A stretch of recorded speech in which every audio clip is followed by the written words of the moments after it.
Isang magandang gabi sa inyong lahat. Tawagin niyo na lamang po ako sa pangalang Jax. 29 years old, tubong Pangasinan. Pero nakatira kami ngayon sa San Mateo, Rizal. Silent subscriber ninyo ako since pandemic days at hilig ko talaga papadudot na makinig ng mga kwentong itinatampok ninyo. Lalo na yung mga kwentong horror. Siya nga pala ang ibabahagi ko sa inyo ay nangyari noong New Year's Eve ng 2016 to 2017. At masasabi kong isa yon sa mga karanasan ko sa buhay na hindi ko po makakalimutan. December 29 kami lumipat noon sa aming bagong bahay sa Rodriguez, Rizal. Kailangan naming manirahan malapit sa Metro Manila. Dahil malaking oportunidad sa trabaho ang naghihintay sa akin at sa mga magulang ko. Samantala through bank loan kaya nakabili ang mga magulang ko ng bahay sa isang liblib na subdivision. Anyway, dahil nga sa 2 araw na lamang at bagong taon na, nagmamadali kaming inayos ang mga gamit namin para pagdating ng December 31 ay asikasuhin na lang namin ang paghahanda sa medyanoche. Papadudot paglipat pa lang namin sa bagong bahay namin ay hindi na po maganda ang pakiramdam ko. Hindi ko maipaliwanag pero parang ang bigat-bigat ng dibdib ko. At palagi akong kinikilabutan. Naroroon din yung feeling na parang may iba kaming kasama sa bahay papadudot. Pag ganon ang pakiramdam ko. Alam kong may mali sa lugar kaya naging mapag-obserba ko. Dumating naman ang December 31, lahat ay busy. Nagsidatingan na rin ang mga kamag-anak namin na taga Pangasinan para doon mag-celebrate. Dahil 3 celebrations ang gagawin namin. New Year, house blessing at syempre birthday ko. Alas 8 pa lang ng umaga ay naghahanda na kami sa pagsalubong sa bagong taon. Ang una naming ginawa yung mga desserts. Nagsimula na rin magluto ng lechon sina Papa at Kuya Jack. Ako naman at ang bunsong kapatid kong si Camille ang umaasikaso sa mga bisita namin. Habang ang isa kong kapatid na lalaki si Kuya Carlo ang nag-ayos ng videoke at New Year decorations. Bandang alas 4 ng hapon ay nagsimula ng mag-videoke ang mga tsuhin at tiyahin ko. Nakisama din sina Lolo Epeng at Papa habang kami ni Mama ay nagsimula ng magluto ng mga handang ulam.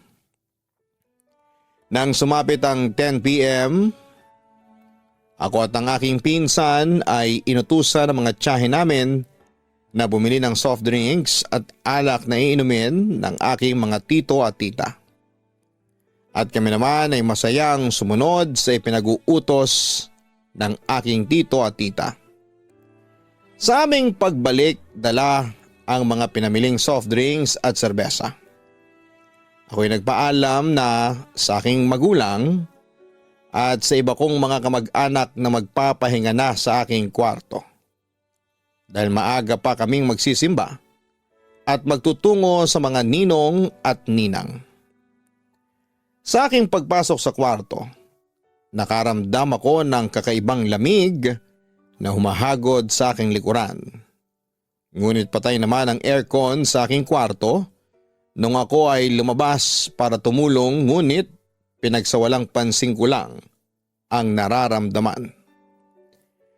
Naisip ko na baka dala ng matinding pagod sa paghahanda ang aking nararamdaman. Sa aking paghiga ay mabilis kong naisarado ang aking mata at nakatulog ng mahimbing. Ngunit papadudot, hindi ko akalain na ang masayang gabi ng salo-salo ay dilubyo at trauma ang hatid sa aking pagkatao. Nagising ako mga bandang 3:00 pasado na ng madaling araw.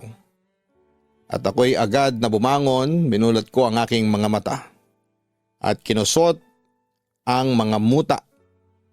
Nakita kong natutulog ang aking pinsan. Sa higaan na aking tinulugan rin at ako'y marahang ngumiti. Ngunit sa pagkakataon na yon, aking napagtanto na magkapareho kami ng damit na suot at sa lawal na pantulog. Nung una akala ko ay namamalik mata lamang ako. Ngunit nang akma ko nang bubuksan ng ilaw sa kwarto, ay hindi ko magawa bagkos ay tumatagos ang aking kamay sa dingding. Pakiramdam ko'y nababaliw at natutuliro ako sa aking mga nasaksihan. Nagpanik ako at bumalik sa aking kama. Pero kinilabutan ako kasi nakita ko ang sarili kong nakahiga sa kama. Hindi gumagalaw, lalong hindi humihilik. Idinikit ko ang aking tenga sa dibdib pero wala akong marinig na pagtibok ng puso. Nanginig ako sa takot, papadudot. Hindi kaya patay na ako, sabi ko noon sa aking sarili. Dahil sa pagkataranta, lumayo ako sa aking walang buhay na katawan hanggang sa lumabas ako sa pintuan ng kwarto at tumagos sa mga nakaharang. Nakita ko ang mga kamag-anak ko na natutulog sa inilatag nilang karton sa lapag. Lumapit ako sa hinihigaan ng aking mga magulang at pilit ko silang ginigising. Ngunit hindi nila ako naririnig sa sobrang inis ko'y sumisigaw na nga ako dahil hindi ako natutuwa kung nagbibingi-bingihan o ayaw lamang nila akong pansinin. Hanggang sa may narinig akong isang nakakatakot na boses sa aking likuran. Nakita ko ang isang itim na usok na palutang-lutang sa aming sala. Sinundan ko ito dala ng pagiging curious. At nang aking mahawakan ay hinigop ako ng itim na usok. Papasok sa isang portal na hindi ko alam kung saan. Dahan-dahan akong tumayo at ramdam ko ang sakit ng aking braso dala ng pagkakahulog. Nakita ko sa aking harapan ang tumpok-tumpok na ulo ng mga taong balot na balot at naliligo sa sariwang dugo. Ako'y napatakbo sa sobrang takot na pakiramdam.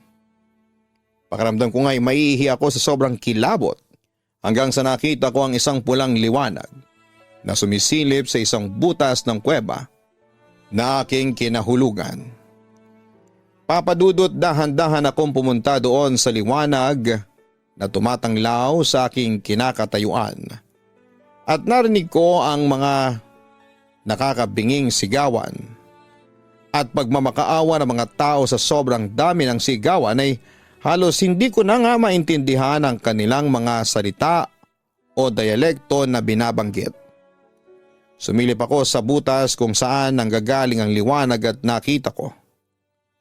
Nakita ko ang milyong-milyong mga tao maski bata o matanda na lalaki at babae ang may kadena sa paa at dahan-dahang pinalalakad patungo sa bangin kung saan ay kababagsakan nila ay ang isang kumukulong apoy ng dagat. Nalalanghap ko ang matapang na amoy ng asupre sa lugar.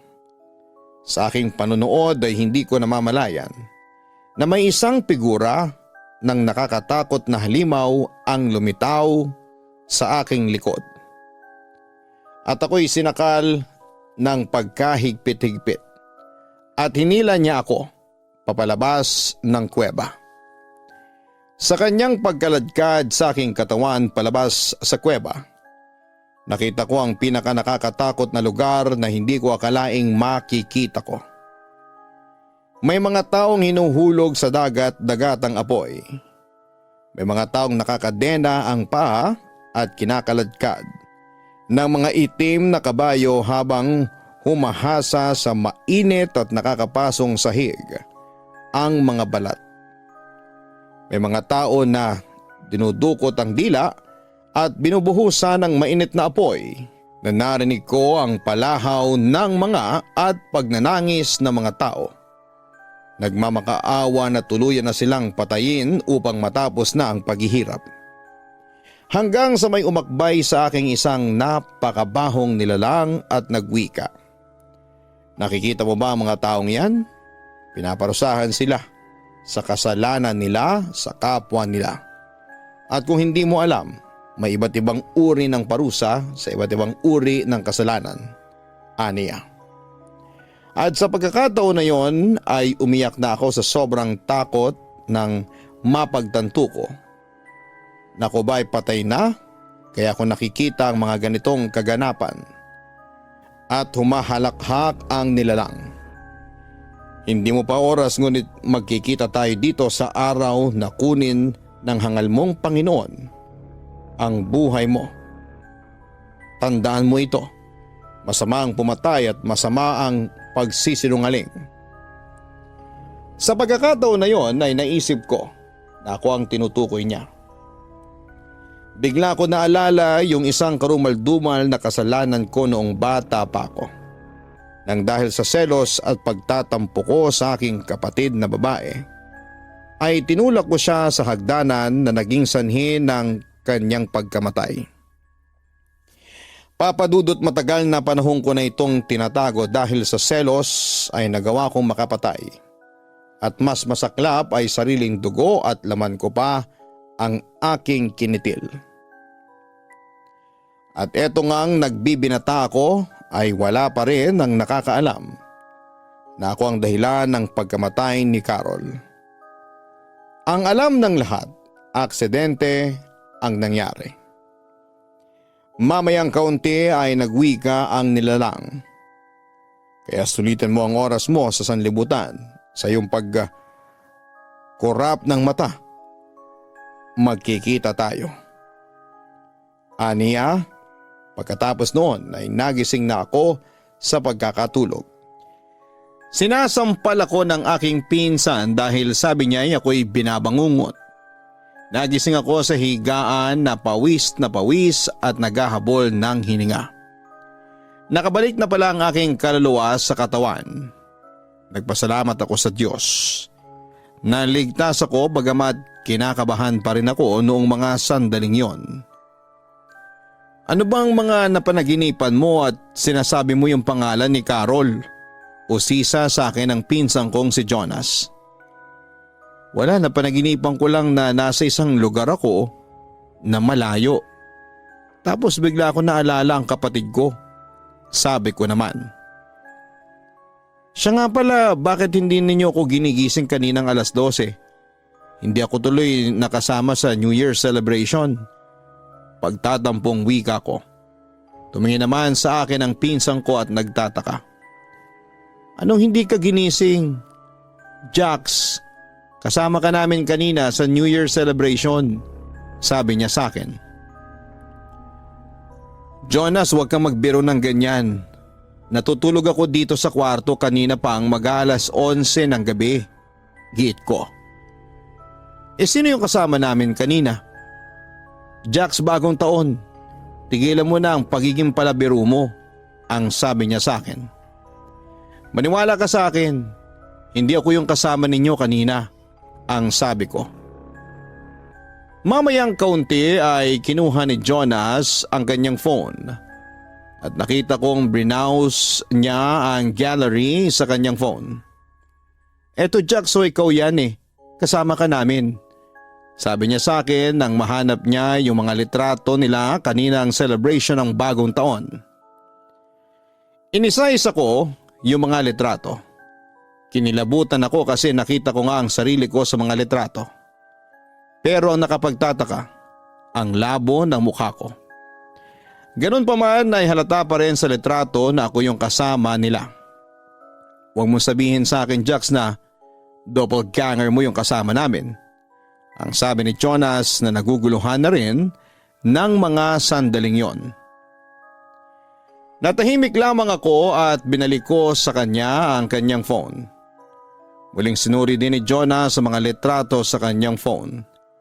Aminado siyang malabo at parang ghostly ang itsura ko sa mga litrato. Kaya palang tahimik mo kanina. Ikaw lang yung hindi nagka-countdown sa New Year kanina. Tapos kung makatitig ka sa amin kanina, grabe ang creepy.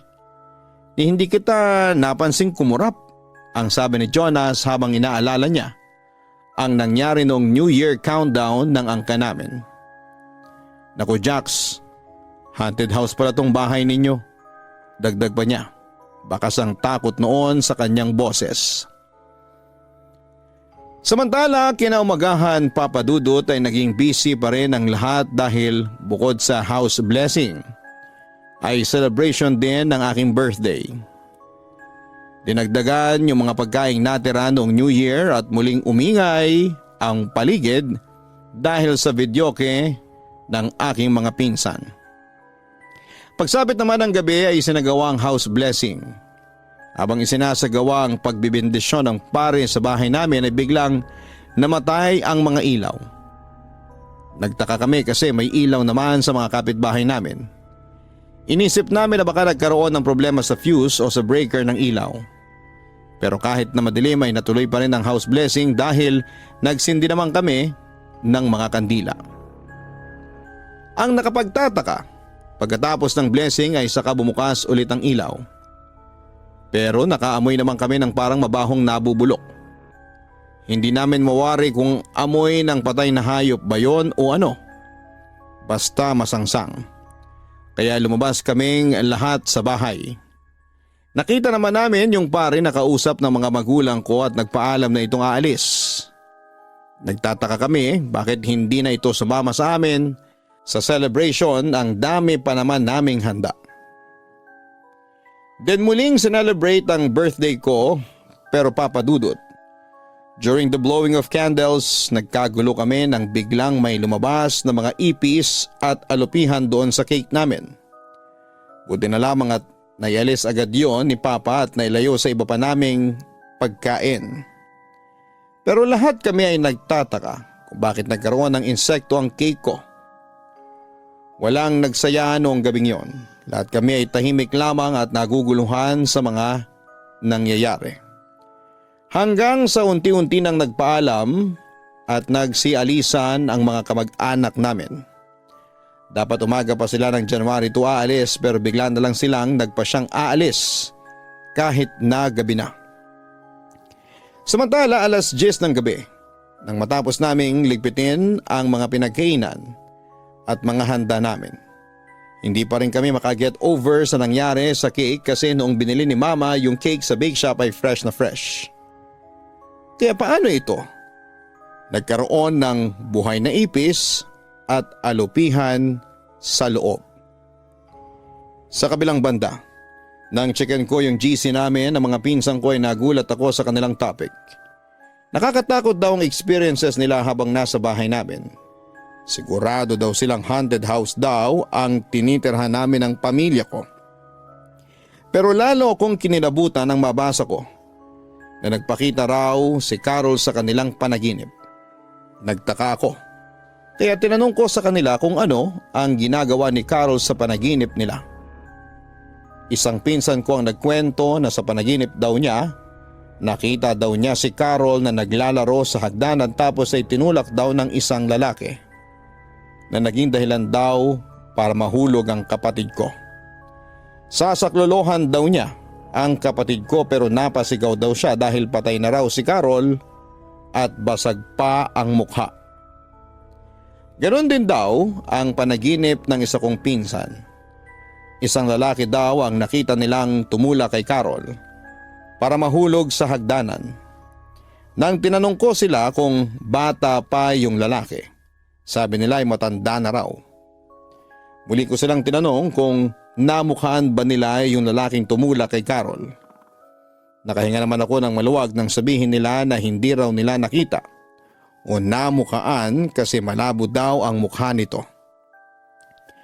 Samantala hindi ako nakatulog ng gabing yon dahil sa sobrang takot. Hindi mawala sa isipan ko yung araw na ginawa ko yon sa sarili kong kapatid. Pero nang mag-aalas 2 na ng madaling araw, hindi ko namalayang nakatulog pala ako. Ngunit bigla din akong nagising nang nagkaroon ng kalabog sa loob ng aking kwarto. Agad kong nakitang bukas ang pinto ng kwarto ko.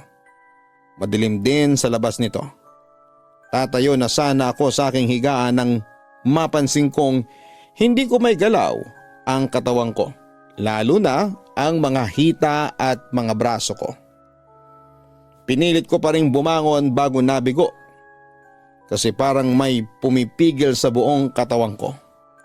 Natakot ako noon kasi alam ko ang tungkol sa sleep paralysis at alam ko na ang kasunod noon. Tumaas ang lahat ng balahibo ko sa buong katawan habang kinakabahang nakatingin sa madilim na pintuan. Inaasahan kong may papasok na kung ano sa loob ng kwarto na siya ko namang ikagugulat. Pero lumipas ang 1 minuto pero walang pumasok mula sa dilim. Ganun pa man ay sinikap ko pa ring igalaw ang buong katawan ko. Kaso papadudot halos maubos ang lakas ko. Pero hindi ko pa rin magawa kahit paggalaw ng daliri ko sa paa. Kuya Jax, biglang may narinig akong boses ng batang babae sa kwarto ko. Hindi ko man makita pero alam kong namutla ako sa pagkakarinig sa pamilyar na boses na yon. Hinanap ko ang pinanggalingan ng boses at nakita ko siya sa ulunan ng aking kama. Para siyang gagamba na nakadikit ang mga kamay at paa sa pader at nakatingin siya sa akin na may nakakatakot na mga ngiti. Carol? Halos mautal ako sa pagkakasabi noon habang nakatingin sa kapatid kong palapit noon sa aking ulunan. Ang tagal mong nagtago, kuya. Panahon na para sabihin mo kina mama at papa ang totoo, wika niya sa akin. Mamayang kaunti nagbago ang anyo ng kanyang mukha. Naging duguan ito at lumalim ang kanyang mga mata. Napapikit ako noon sa takot habang nag-face to face kami. Kuya Jax, sabihin mo na ang katotohanan. Sige ka, hindi ako matatahimik kapag patuloy ka sa pagtatago. Hindi kita iiwan. Palagi akong magpapakita sa iyo. Umiekong wika niya sa utak ko. Sige na, sige na. Sasabihin ko na kina mama at papa. Tigilan mo lang ako. Napapasigaw kong sabi. Hanggang sa bigla kong naigalaw ang buong katawan ko. Pagdilat ko ay wala na si Carol. Bukas na rin ang ilaw sa labas ng kwarto ko at pumasok doon sina mama at papa. Agad akong niyakap ni mama at nakita ko sa mukha ng aking ama ang labis na pag-aalala. Jax, ano bang mga napanaginipan mo? At sigaw ka ng sigaw. At tinatawag mo pa yung pangalan ni Carol, wika ni mama. Tumingin lamang ako sa kanila at nag-iiyak. Hindi ko sinagot ang tanong nila kasi hindi ako handa pang magsalita noong madaling araw na yon. Kung may problema ka sa college, sa love life, huwag kang mahihiyang sabihin sa amin. Handa ka naming tulungan. Dagdag pa ni Papa sa akin. Pero sa kabila noon ay nagpasya pa rin akong itikom ang aking bibig hanggang sa mag-umaga. Hindi ko namalayan na pagkatapos noon ay nakatulog ulit ako. Nagising na lamang ako bandang 9:00 ng umaga. May pasok na ako sa college pero nag-decide ako na huwag na lamang munang pumasok. Paglabas ko ng kwarto ay dumiretso agad ako sa kusina kung saan ay nakita ko sina mama at papa na nag-uusap. At kung tamang pagkakarinig ko, pinag-uusapan nila si Carol dahil noong gabing yon ay nagpakita rin pala ang kapatid ko sa kanila sa panaginip. Jax, halika, maupo ka dito. Kakausapin ka namin ng mama mo, ang wika ni Papa sa akin. Sumunod naman ako at umupo at habang nakatingin ako sa kanila ay muling nagsalita si Papa. Jax, nakita mo ba ang kapatid mo noong araw na nahulog siya sa hagdan at namatay? usisa niya sa akin. Kinabahan naman ako pagkarinig ko ng mga sinabi niyang yon. Bakit niyo naman po na itatanong? Huminga naman ng malalim si Papa at saka muli itong nagsalita. Jax, nagpakita sa panaginip ko ang kapatid mo. Sinasabi niya sa akin na ikaw raw ang pumatay sa kanya. Nung sinabi ni Papa yon sa akin ay halata ko sa boses niya ang confusion at galit. Para bang gulong-gulo siya noon at gusto niyang malaman ang totoo mula sa akin. Wala ka bang kinalaman sa pagkamatay ng kapatid mo, Jax? Biglang sabi naman ni Mama sa akin. Dahil dito ay umiyak na ako at inamin ko sa kanila ang katotohanan. Na ako nga ang tumula kay Carol sa hagdanan noong bata pa lamang kami. At nagawa ko yon dahil sa inggit at galit. Ngunit natakot ako nang makita ko ang galit sa ekspresyon ni Papa. Pagkatapos ay tumayo ito at bigla akong sinuntok sa mukha ko. Tumalsik ako noon sa aking kinakaupuan.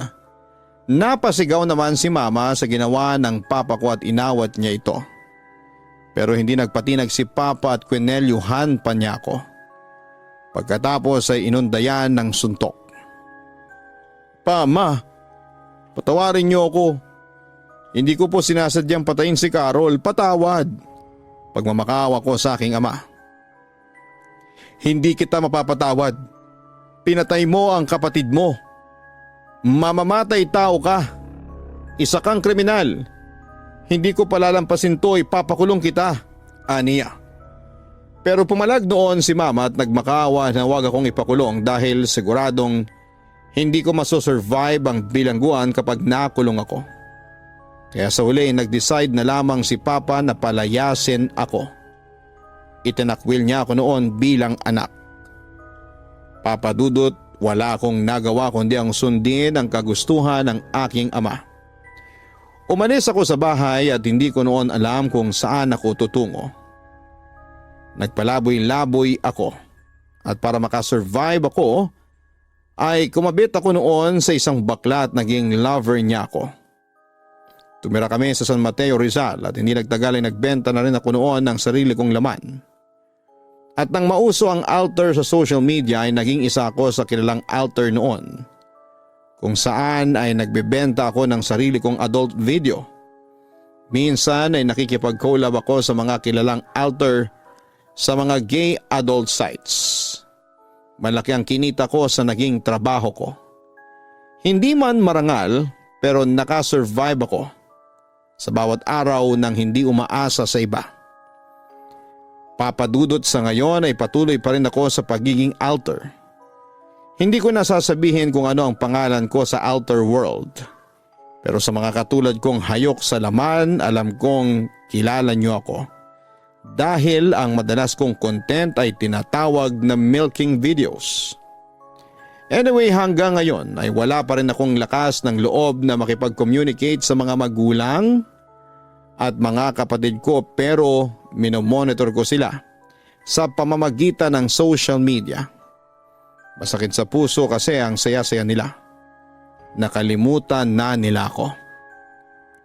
Sa kabilang banda, Papadudot ay hindi ko na napapanaginipan si Carol. Pero hanggang ngayon ay inuusig pa rin ako ng aking konsensya. Hindi ko pa rin kasi napapatawad ang sarili ko hanggang ngayon. May pagkakataon na suicidal ako pero hindi ko na itutuloy dahil parang may pumipigil sa akin. Hanggang sa nagdesisyon na lamang ako na ipagpatuloy na lamang ang aking masalimuot na buhay. Papadudot, puputulin ko na po ang kwento ko bago pa ako umiyak at sumuko ng tuluyan. Sana'y mabasa nyo ito at mapili pa rin i-upload. Dalangin ko na lamang na sana'y malampasan ko rin po itong pagsubok na ito sa aking buhay. Lubos na gumagalang, Jax. Maraming salamat sa lakas ng loob na ibinahagi mo sa amin ang iyong nakaraan, Jax. Mahirap man ang inyong pinagdaanan at matindi ang nagawa mong kasalanan sa iyong kapatid, ngunit ang mahalaga ay pinagsisihan mo na ito.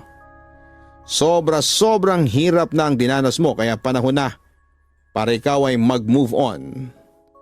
Patawarin mo na ang iyong sarili at tanggapin mo na ang nangyari at huwag mo ring sirain ang buhay mo, Jax. Tandaan mo, buhay ka pa ngayon kasi binibigyan ka ng pagkakataon ng Diyos na bumawi at baguhin ang iyong buhay. Huwag mong ilugmok sa putik ang sarili mo. Matuto kang bumangon sa kabila ng naging kasalanan mo. Deserve mo pa rin ang kapatawaran at tahimik na buhay. Hanggat hindi pa huli ang lahat, Jax, ay maging matatag ka sa pagharap sa mga hamon ng buhay. Hanapin po ang Kaistorya Horror YouTube channel para sa araw-araw na upload namin ng mga nakakatakot na kwento. Ganon din ang Gian Gianna Vlogs, our weekly family vlogs. Sana po ay makapag-subscribe na kayo. Maraming salamat po sa inyong lahat. Sa buhay, madalas tayong makatagpo ng mga iba't ibang klase ng tao. At hindi lahat ng nakangiti ay tunay na mabuti. Kaya ang pagtitiwala hindi dapat basta-bastang ibinibigay.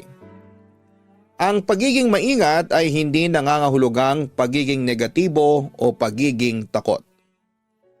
Kundi ito ay pagiging matalino, pagiging alerto at pagiging handa upang mapanatili ang ating kaligtasan mula sa mga taong handang magdala sa atin ng kapahamakan. Dear Papa Dudut, magandang araw po sa inyo at marami po akong gustong ikwento sa inyo pero hindi ko po alam kung isa ko sa mga papalaring mapansin ang pinadalang liham sa email ninyo. Meron kasi akong kaibigan na umabot pa ng 1 taon bago nabasa ang kanyang kwento. Pero kung sakali man ay gusto ko pong ikwento ang nakaraan ko. Isang kwento na puno ng takot, pag-aalala at mga aral na natutunan ko mula sa pangyayaring yon. Ako nga pala si Maya, 28 na po ako ngayon at kasalukuyang nakatira dito sa Commonwealth dahil sa trabaho ko. Wala pa po akong asawa pero may boyfriend na po ako na nagmamahal sa akin.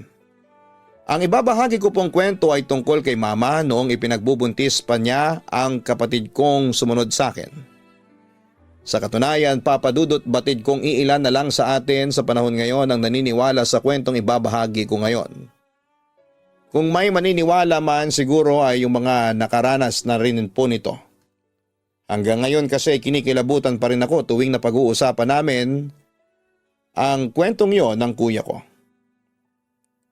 Kung hindi ako nagkakamali ay 7 years old pa lamang ako noon pero malinaw pa rin sa alaala ko ang mga nangyari.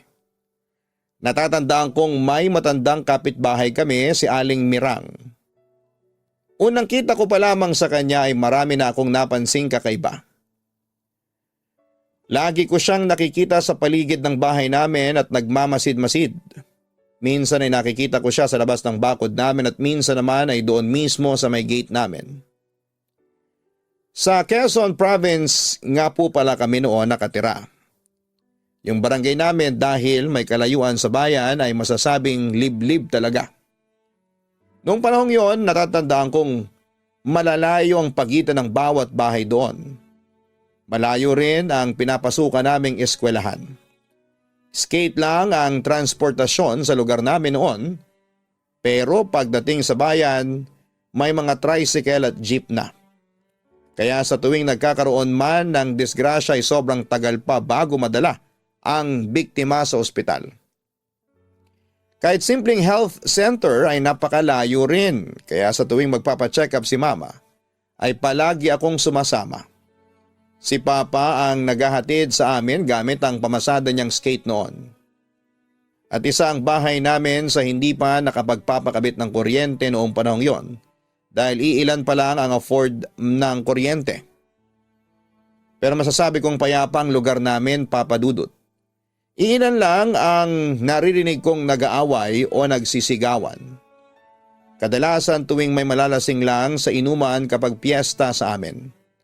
Presko palagi ang hangin dahil maraming mga punong kahoy at mga halaman sa buong lugar. Yung mga bakanteng lote naman ay puno ng mga talahib at iba pang mga nagtataasang damo. Tuwing alas 5 ng hapon ay nakasanayan na namin ng panganay kong kapatid na si Kuya Robbie na magsaboy ng asin sa bakura namin. Pati na rin sa bubong at sa paligid ng bahay kasama si Mama. Mula noong medyo lumalaki na ang kanyang tiyan. Nasabi na rin kasi sa amin na may magiging kapatid na kami. Yung bahay po pala namin ay simple lang nayari sa semento ang sahig, sa may sala. Ang dingding at sahig sa kusina at kwarto ay gawa naman sa mga tabla ng niyog. At ang bubong naman ay gawa sa pawid. Tapos ang bakura namin ay pinapalibutan ng mga nagtataasang gumamela na nagsisilbing bakod na rin ng harapan ng bahay kasama ang bakod na kawayan na ginawa pa nila Mama at Papa. May mga malalaking punong kahoy rin sa bawat kanto ng bakura namin. Dahil ang harapan po kasi ay maliit na flower garden ni Mama na inaalagaan namin ang kuya ko tuwing hapon pagkagaling namin sa paaralan. Nakasanayan na rin po namin sa probinsya na ang oras ng hapunan ay alas 5 ng hapon at ang oras ng pagtulog ay alas 6. Kuya, bakit natin ito ginagawa araw-araw? Tanong ko pa noon kay kuya habang pinapanood siyang nagsasaboy ng asin dahil si Mama ay abala pa sa pagluluto sa kusina. Kaya kami na lang muna ang gumagawa ng pagsasaboy ng asin sa palibot ng bahay namin at sa may bubong. Tingin ko nga noon ay parang diamante ang puting asin dahil kumikinang yon kapag natatamaan ng papalubog na araw, kaya tinitipid ko ang paghahagis. Para daw sa proteksyon natin, buntis kasi si Mama.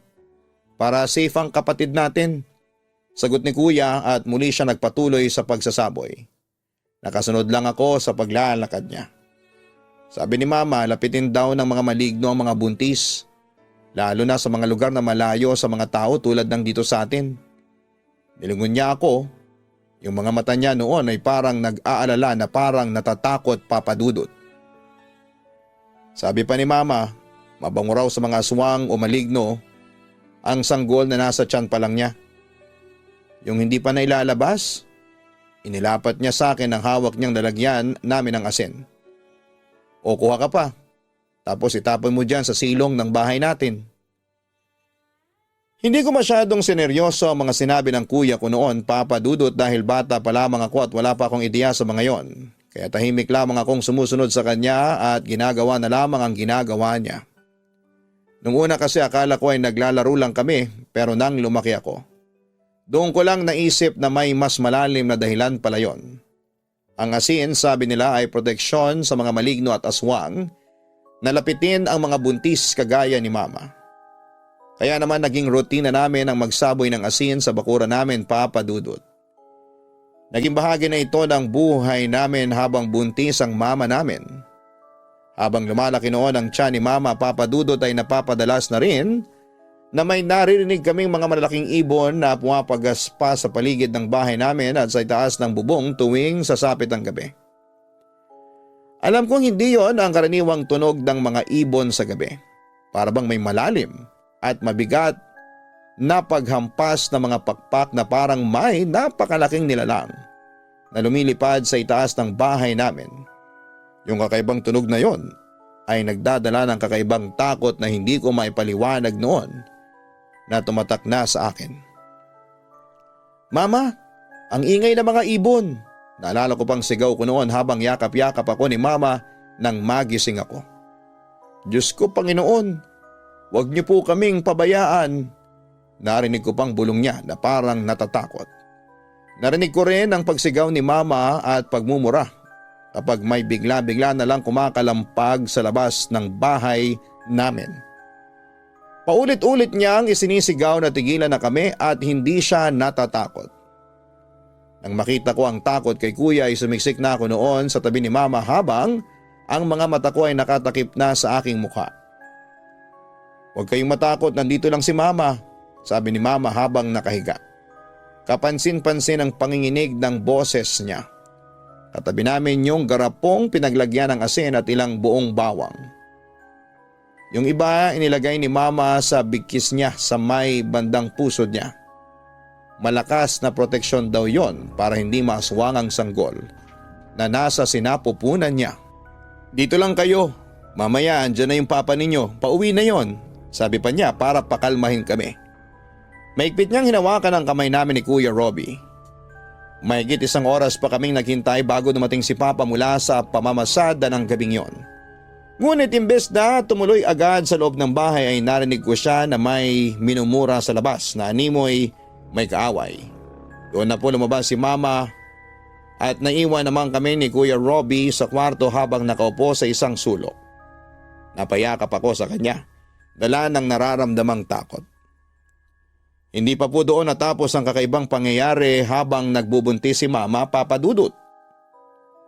Habang lumilipas sa mga araw ay paulit-ulit na nangyayari yon. Gabi-gabing nasa bubungan namin ang mga nakakatakot na ibon.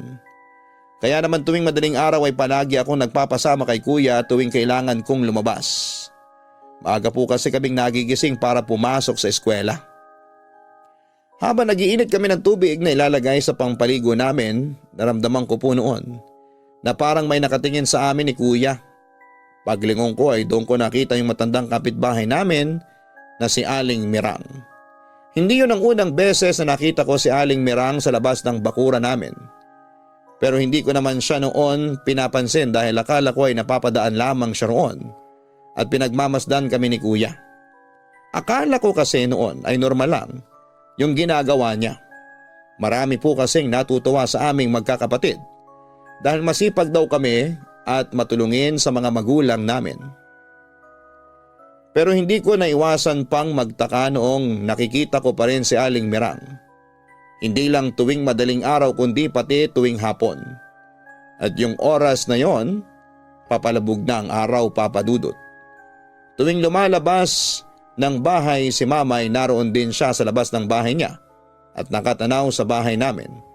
O mas tamang sabihin na nakatitig po talaga siya sa nanay ko. Nang minsang nauna akong umuwi sa bahay, naabutan ko si Mama nakausap si Aling Mirang. Kahit malayo ako ay kitang-kita ko ang kakaibang kislap sa mga mata niya habang nakatitig sa nanay ko. Paminsan-minsan din ay buwababa ang tingin nito sa malaking tiyan ni Mama na para bang tuwang-tuwa siya.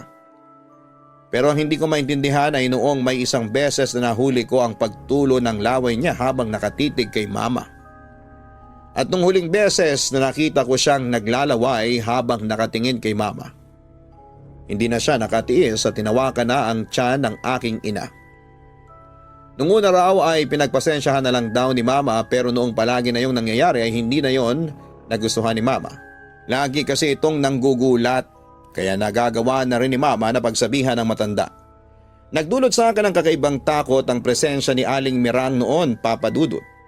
Tuwing tumitingin siya sa akin ay kaagad akong nagtatago o di kaya naman ay umiiwas ng tingin. Nakakatakot kasi ang mga mata niya na medyo namumula at parang laging galit kung makatingin. Araw ng Sabado noon, Papa Dudut.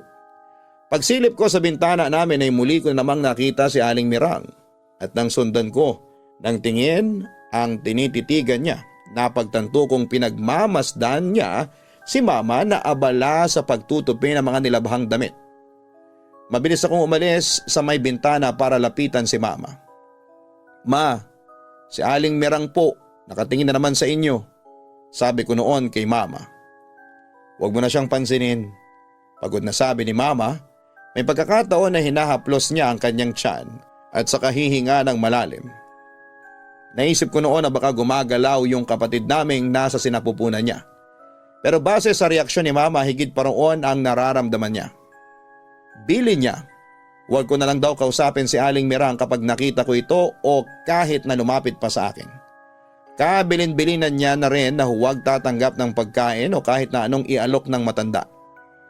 Nangako naman ako na susundin ang mga bilin niya at simula noon, Papa Dudut, ay hindi na ako gaanong lumalapit sa may bakuran ni na Aling Mirang kahit pangitian niya ako at alokin ang mga candy. Madalas niya kasing gawin yun noong bagong lipat pa lamang sila. Minsan pa nga inuutusan niya akong buksan ko raw ang gate namin kasi makikinom daw siya. May araw din noon na nakikita namin siya ni Kuya na naglalakad sa loob ng bakuran nila habang naglalaro kami sa ilalim ng puno ng mangga sa bakuran namin. Tanghaling tapat noon, parang hindi siya mapakali habang palingon-lingon sa bahay namin. At nang aakyatin na niya ang bakod nila para siguro'y pumunta sa bakura namin, kaagad siyang nilapitan ng anak niyang si Kanor. Base sa pagkakaalala ko, hindi nalalayo ang edad nito kina mama at papa. Hindi ko noon inalis ang tingin ko sa mag-inang kapitbahay namin. Nag-uusap silang dalawa habang palingon-lingon pa rin sa bahay namin si Aling Mirang at patango-tango kapag haharap na kay Kanor. Napaiwas kaagad ako ng tingin nang mapatingin sa aming dalawa ni Kuya si Kanor. Ang sama ng tingin niya sa amin. Parang palagi siyang galit. Hindi ko alam kung bakit ganon siya sa amin. Samantalang wala namang kaming nagawang masama sa kanya. Alam mo ba, Maya? Panimula ni Kuya kaya napatingin ako sa kanya. Seryoso ang boses niya at may halong takot kaya halos pabulong na siya kung magsalita. Lagi kong nakikita si Aling Mirang na nakatingin kay Mama. Parang sinusundan pa nga eh. Kung nasaan si Mama, doon din siya nakatapat. Natahimik ako nang sabihin niyo ni Kuya. Kahit kasi ako ay napapansin din yon. Mula noon ay mas lalo kaming naging alerto ni Kuya. Lagi naming binabantayan si Mama. Lagi kaming may hawak na asin para daw sa proteksyon tuwing gabi. Yung takot namin noon, Papa Dudut, ay mas lalong lumala. Natatakot kasi kaming baka may mangyaring masama kay Mama at sa amin. Nananakit din kasi si Aling Mirang.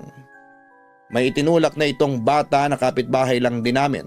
Nauntog yon sa bato sa may riles kaya nagkaroon ng away sa pagitan ni Kanor at sa magulang ng batang yon nang ipagtanggol nito si Aling Mirang.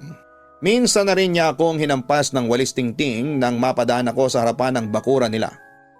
Naisip ko tuloy na baka nababaliw na rin siya. Hinabol niya ako kaya umiyak akong kumaripas ng takbo. Papasok sa bakura namin sa sobrang takot. Isinumbong ko yon kay Mama kaya munti ka nang magkagulo pero humingi naman ng pasensyang anak ni Aling Mirang na si Kanor sa ginawa ng nanay niya. May isang pagkakataon pa na naglalaro kami ni Kuya sa labas ng bahay nang makita namin si Aling Mirang. Napapalapit na naman sa amin. Sa pagkakataong yun ay malalaki na ang mga hakbang niya na parang nagmamadali habang nanlilisik ang kanyang mga mata. Sa takot namin ni Kuya ay napatakbo na lamang kami sa loob ng bahay. Sinabi agad namin kay Mama ang ginawa ni Aling Mirang. Nakaramdam din naman ng takot si Mama kaya tinawag niya noon si Papa. Lumabas siya ng bahay para harapin si Aling Mirang. Nakasilip lamang kami noon sa bintana at natatakot nang lumabas. Napahinto noon si Mama sa ginagawa niya sa kusina nang marinig na nagtaas na ng boses si Papa. Sinigawan nito si Aling Mirang at pilit na pinababalik sa bahay nito. Pero nagmatigas pa rin ang matanda at pilit na isinisiksik ang katawan doon sa parte ng bakod namin na nasira na. Kinukumusta ko lang ang asawa mo. Bakit ka ba nagagalit? Ibibigay ko lang naman tong saging na kapipitas ko. Pabalang na sagot ni Aling Mirang. Galit itong tumingin kay Papa at hindi pa ito lubusang nakakapasok sa bakura namin. Binalaan siya ni Papa na huwag nang manggugulo sa amin. Kahit kasi katanghali ang tapat ay nanggugulo ito sa amin. Pinaalis siya ni Papa at binantaan dahil natatakot na raw kami sa ginagawa nito. Nang hindi pa rin matinag si Aling Mirang ay tinulak na siya ni Papa palabas ng bakura namin. Nang araw ding yun ay inayos na ni Papa ang bakod at gumawa na rin ng matibay na pangsaraan ng gate para hindi na basta-bastang makakapasok si Aling Mirang. Hindi raw kasi kami ligtas kung lagi na lang umaaligid ang matanda. Ang akala ni Papa noon ay nasiraan na ng bait si Aling Mirang kaya pinaiwas na niya kami. Kung maglalaro man kami ni Kuya ay sa loob na lang talaga ng bakuran. Pero tuwing inuutusan kami para bumili sa tindahan ay hindi namin maiwasang mapatingin sa bahay ni Aling Mirang. Laking pasasalamat na lang namin noon dahil natsyempohan naming hindi ito nakatambay sa labas. Sa mga sumunod na araw ay medyo nakampante na kami dahil hindi na nanggugulo si Aling Mirang. Pero hindi namin nakalain na yung anak naman itong si Kanor ang papalit. Paglabas namin ni Kuya sa bahay ay natanaw namin ito na nakatingin sa aming magkapatid. Kakaiba yung tingin niya. nanlilisik ang kanyang mga mata na para bang handang sumugod sa amin anumang oras. Pero tuwing makikita niya si Papa, nagmamadali siyang bumalik sa loob ng bahay nila. Sa ilang araw na hindi nagpakita o ng gulo sa amin yung mag-inang kapitbahay namin, saka lang kami medyo napanatag. Pero tuwing gabi ay hindi pa rin nawawala ang mga ibong animoy lagi nakabantay sa may bubungan namin. Biyernes noon, papadudot, nang umalis si Kuya dahil may inutos sa kanya si Mama. Alas 6 pa lang ng umaga ay nakalis na siya, kaya ako muna ang nakatokang magbigay ng pagkain sa mga alaga naming manok at baboy sa likod bahay. Matapos kong bigyan ng pagkain ng mga manok ay dumiretso na po agad ako doon sa piggery namin. Pero habang naglalakad po ako papunta roon ay may napansin akong nakatusok sa pinakaposte ng bakod namin sa bandang likuran ng babuyan. Dala ng kuryosidad ay agad ko yung nilapitan. Akala ko kasi ay may naglagay lang doon ng laruan. Pero nang tuluyan ko na yung malapitan ay sunod-sunod na ang naging pagtili ko, dahilan para lumabas ng bahay si Mama. Kahit siya ay kinilabutan din sa nakita ko sa poste ng bakod. Yung ulo po kasi ng isa sa mga alaga naming baboy putol na at nakatusok sa pinakadulo ng poste. Nang sinipin namin yung mga alaga naming baboy, doon namin nakumpirmang nabawasan nga yun ng isa. Galit na galit si Papa nang malamang may kumuha sa alaga naming baboy. Pero mukhang malaki ang galit sa amin dahil itinara pa yung mismong ulo nito. Sabi ni Papa ay parang may halong pagbabanta raw ang gumawa noon, kaya mula ng araw na yon ay pinagbawalan niya na kaming maglaro sa labas ng bahay. Hindi na rin kami inutusang bumili sa tindahan para may kasama si Mama sa bahay. Lalo na't papalapit na ang panganganak niya. Hanggang sa dumating nga ang paglilibor ni Mama Papadudot. Nagkataong pang gabi yon, kaya kinailangan pang lumabas ni Papa noon para sunduin ang kumadronang magpapaanak kay Mama. Nagbilin siya noon na huwag naming bubuksan ni Kuya ang pinto hanggat hindi namin naririnig ang katok niya. Kilala namin ang paraan ng pagkatok ni Papa sa pinto, Papadudot. Nagbigay siya sa amin ng palatandaang kami lang ang nakakaalam. Hindi ko nga po maintindihan kung bakit kailangan pang gawin yun ni Papa. Pero sabi ni Mama, may mga aswang daw na kayang gumaya ng boses para makapangbiktima. Nasa kalahating oras pa lang noon mula nang umalis si Papa ay nakarinig na agad kami ng sunod-sunod na katok. Nagkatingin ang kaming tatlo nang mapagtantong hindi yon si Papa. Mama, yun na lamang ang tanging nasabi ko. Sumiksik ako sa tabi ni Kuya Robbie. Hindi kasi ako makayakap kay Mama dahil namimilipit na siya sa sakit ng tiyan. Kitang-kita ko kung paano siya mamilipit sa sakit at pagpawisan habang pinipigilang lumabas ang batang nasa kanyang sinapupunan. Nang mawala yung narinig naming mga katok ay bigla namang lumakas ang hangin. Napatingin kami sa ginagamit naming pangilaw. Bunsol po ang tawag namin doon sa bote ng alak na may gas at nilagyan ng mitsyang binalot naman sa foil ang parteng sinisindihan. Kuya, ang lakas ng hangin, sabi ko noon nang hindi ko na alam kung paano tatakpan yung apoy ng ilaw para hindi mamatay. Hindi hangin yun, sagot ni Kuya, bagamat kalmado ang boses niya. Ramdam ko pa rin ang takot niya at pareho lamang kami. Nilagyan niya ng asin ang pasimano ng bintana namin, ganoon din sa may pintuan. Yun lang kasi ang kaya namin gawin para protektahan ang sarili namin. Lalo na si Mama at ang isisilang niyang sanggol.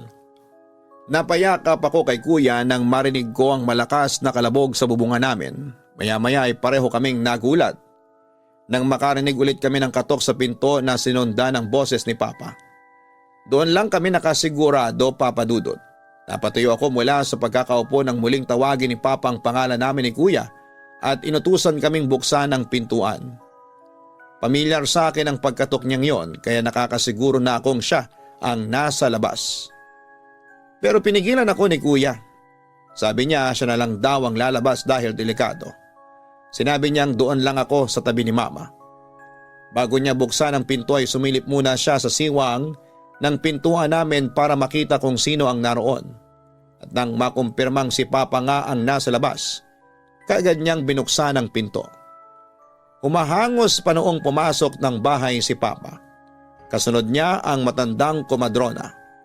Mabilis ang naging kilos nila. May mga sinabi ito kay Papa bago pumasok sa kwarto. Si Papa naman ay pumunta ng kusina para gawin ang inutos sa kanya. Naging abala siya sa mga bagay na hinihingi ng komadrona habang kami naman ni Kuya ay naiwan sa may sala. Dinig namin ang lakas ng hangin sa labas at ang pag-uga ng bintana na gawa sa plywood. Parang pilit yung binubuksan ng kung sino mang nasa labas. Nanatiling tahimik si Kuya ng sandaling yon habang ako naman ay naging malikot ang mga mata sa paligid. Hanggang sa bigla na lang napadako ang tingin ko sa may siwang sa hagdanan. Dahan-dahan akong lumapit doon at sumilip ako sa siwang sa pagitan ng ikahuling baitang at ng sahig. Gano'n na lamang ang panlalaki ng mata ko nang makita ko ang anino ng hugis tao sa ilalim ng bahay namin. Nakatingala ito sa sahig namin. Sa sobrang takot ko ay taranta kong inihagis doon ang asin na nasa mga kamay ko at nagkukumahog na tumakbo papalapit kay Kuya. Nanginig akong napasiksik sa kanya. "Kuya, may tao sa silong, may tao!" Sigaw ko pa noon sa sobrang takot. Sinubukang sumilip doon ni Kuya Robbie pero wala naman daw siyang nakita. Nang marinig ni Papa ang sigaw ay kaagad siyang lumabas ng kwarto para tanungin kung ano ang nangyari. Doon ko na sinabi kung ano ang nakita ko. Nang sumilip si Papa sa silong, kaagad siyang dumiretso sa kusina para kunin ang kakahasa niyang itak. Nagdala na rin siya ng flashlight. Hindi namin alam kung susundan ba namin si Papa palabas o lalapitan si Mama sa loob ng kwarto. Dinig namin ang sigaw ni Mama habang pinapaanak siya ng komadrona.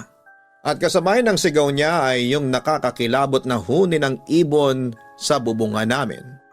Kumpirmadong aswang ang mga palaging dumadapo sa bubong namin tuwing gabi at mukhang hinihintay talaga nito na makapanganak si Mama. Ilang sandali pa ay narinig namin si Papa na nagmumura at nagsisigaw na animoy nakikipag-away. Sinundan pa yun ng malakas na ingay na parang may hinahampas siya ng matigas na bagay. Nang sumilip kami ni Kuya sa maliit na siwang, sa may pintuan ay doon na po namin nakita yung malaking ibon na kaharap ni Papa. Tinaga niya ito sa bandang pakpak at isa pa sa may bandang paa nito. Nanginig kami sa takot dahil sa kakaibang atungal nito. Parang ungol yon ng isang mabangis na hayop na nasasaktan. Noong maglabasan na rin ang mga kapitbahay naming nakarinig sa ingay ay bigla na lang lumipad ang malaking ibon na sinundan pa noon ng isang nasa bubungan namin. Matapos yon ay binalikan namin si Mama na noon ay naisilang na ang bunsong kapatid namin ni Kuya. Mula nung nataga ni Papa ang aswang na palaging nanggugulo sa amin tuwing gabi, ay wala na ulit gumambala pa sa amin. Pero ang pinagtataka namin ay hindi na rin namin nakita sina Aling Mirang at yung anak niyang si Kanon. Wala nang nakatira sa bahay nila.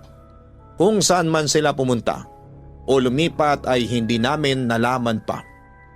Pero may nakapagsabi sa amin na nakita yung mag-inang nagmamadaling umalis bago pa man sumikat ang araw. Kinabukasan lang matapos manganak si Mama. Iika-ika raw sa paglalakad si Kanor, samantalang si Aling Mirang ay balot na balot ng itim na kumot.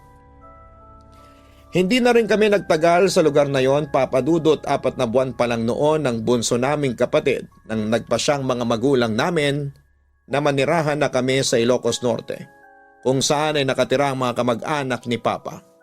Nakahanap naman sila kaagad ng buyer ng bahay namin dahil mura na lamang daw na ibinenta ni ng Mama at Papa. May nahanap na ring magandang trabaho si Papa sa Ilocos noong panahong yon. 2012 pa noong huling bumisita si Mama sa probinsya kung saan kami noon nakatira. Malaki na raw ang pinagbago roon, lalo na sa dating tinitirhan namin. Hindi na raw nakakatakot dahil marami nang nagbahay doon at halos dikit-dikit na rin. Ang pangyayaring yon sa buhay namin ay nagbigay sa akin ng isang mahalagang aral, Papa Dudut, na sa bawat takot na ating nararanasan ay laging may puwang para sa pagmamahal at pag-asa. Ang pagkakaisa ng pamilya, ang pagmamahalan at ang pagtitiwala sa isa't isa ang siyang pinakamalakas na sandata laban sa anumang panganib. Nakikita man natin ito o hindi. Bagamat nagdulot ng takot at pag-aalala ang presensya ni na Aling Mirang, nagsilbing paalala yon sa amin na huwag basta-bastang magtitiwala sa ibang tao. Kakilala man ito o hindi, doon din namin napatunayang hindi lang basta laman ng mga kwento ang mga aswang. Totoo sila. At yung naranasan namin ang nagpapatunay na may ganong klase talaga ng mga nilalang na gumagambala sa mga tao. Hanggang dito na lamang po ang aking kwento. Maraming salamat and God bless po sa inyong channel, Papa Dudut. Lubos na gumagalang, Maya. May mga tao talagang lantaran kung ipakita ang hindi magandang intensyon sa ibang tao. Ngunit sa parang yon, mas napaghahandaan natin kung ano ang posible nilang gawin na maaaring ikapahamak natin. Mas nakakatakot yung mga taong magandang pakikisama, ngunit lihim na palang nagbabalak ng masama sa iyo. Matuto tayong pahalagahan ang ating mga mahal sa buhay dahil kahit ano pa man ang mangyari, sila pa rin ang ating magiging karamay. Maraming salamat sa pagbabahagi mo ng iyong kwento, Maya. Batid ko na hindi magandang naging karanasan ng pamilya ninyo noon. Pero nanatili pa rin na buo ang inyong pagsasama at may malasakit kayo sa bawat isa. Matuto tayong pahalagahan ang ating mga mahal sa buhay dahil kahit ano pa man ang mangyari, sila pa rin ang ating magiging karamay. Unahin natin palagi ang kanilang kapakanan at kaligtasan dahil ang buhay, kapag nawala ay hindi na muli pang mapapalitan. Hanapin po ang Kaistorya Horror YouTube channel at mag-subscribe na para sa pang-araw-araw na upload namin ng mga nakakatakot na mga kwento. Likewise, mag-subscribe sa Gian Giano Vlogs, ang aming pong weekly family vlogs. Sana po ay mag-subscribe kayo para maging bahagi ng aming buhay. Maraming salamat po sa inyong lahat.